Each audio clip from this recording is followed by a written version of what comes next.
Hello friends, welcome to our channel all in one film updates. ఈ వీడియోలో వచ్చేసి 2023లో రిలీజ్ అయిన oh my darling movie review అయితే చూద్దాం ఫ్రెండ్స్. మలయాళం నుంచి తెలుగులోకి డబ్బుడైన ఈ మూవీ రన్ టైం డ్యూరేషన్ వచ్చేసి 1 hour 15 minutes ఫ్రెండ్స్. అండ్ ఈ మూవీ వచ్చేసి అమెజాన్ ప్రైమ్ లో అయితే స్ట్రీమ్ అవుతుంది. ఈ సినిమా చూసాక లాస్ట్ 30 minutes తప్ప మొత్తం బాగా అయితే సాగదీశాడు డైరెక్టర్ అఫ్రీద్ సాముయల్. ఈ మూవీలో అయితే చెప్పుకోదగ్గ ఎంటర్టైన్మెంట్ అయితే ఈ మూవీలో ఏమీ లేదు. మూవీలో ఫ్యామిలీతో కాకుండా ఒంటరిగా అయితే చూడడానికి ట్రై చేయండి ఫ్రెండ్స్, ఎందుకంటే రొమాన్స్ సీన్స్ మరియు లిప్ లాక్ సీన్స్ అయితే ఉన్నాయి, అందుకే ఒంటరిగా చూడడానికి అయితే ట్రై చేయండి. అండ్ ఈ మూవీలో ఫ్యామిలీ కంటెంట్ అయితే ఉంది, కానీ బట్ ఫ్యామిలీతో అయితే చూడలేము. మొత్తానికి స్టోరీ లైన్ ఒక ముక్కలో చెప్పాలి అంటే హీరో హీరోయిన్ ప్రేమించుకున్నప్పటికీ ఫస్ట్ హాఫ్ లో అయితే ఒక ట్విస్ట్ అయితే తెలుస్తుంది హీరో హీరోయిన్ కి.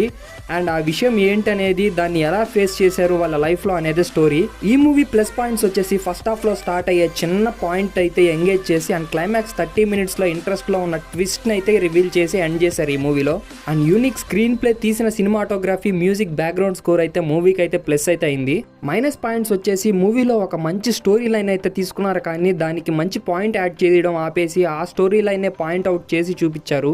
దానికి ఫస్ట్ హాఫ్ సెకండ్ హాఫ్ అని కలిపి సాగదీశారు ఈ మూవీని మొత్తానికైతే. మూవీలో steering characters, introductions, music, songs తప్పితే బట్ లవ్ స్టోరీలో ఉండాల్సిన love depth and hero heroine మధ్యలో ఉండాల్సిన ఎమోషనల్ బాండింగ్ అయితే ఈ మూవీలో ఎక్కడా నాకు కనపడలేదు. అండ్ హీరో హీరోయిన్ మధ్య ఉండాల్సిన లవ్ ఎమోషనల్ బాండింగ్ ను కూడా అన్ఆర్గానిక్ గా అయితే చూపించారు.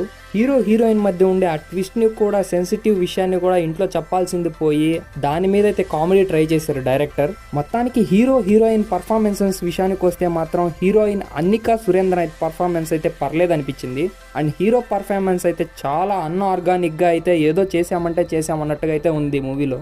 మొత్తానికి ఫిలింలో అయితే ఏదో ఎక్స్పెక్ట్ చేశాను, బట్ పోస్టర్లు చూసి అయితే మోసపోయాను నేను. ఈ ఫిలిం అయితే నన్ను డిసప్పాయింట్ చేసింది. ఒక క్లైమాక్స్ ట్విస్ట్ కోసం అయితే చూస్తాను అంటే చూడండి ఫ్రెండ్స్, మొత్తానికి సినిమా అయితే ఏమీ లేదు. It's a one time watchable movie. Movie rating అయితే 2/5 అయితే ఇస్తున్నాను ఈ మూవీకి. మీకు నా రివ్యూ అయితే నచ్చినట్టయితే మన ఛానల్ అయితే సబ్స్క్రైబ్ చేసుకొని అలాగే ఈ వీడియోకి అయితే లైక్ అయితే చేయండి.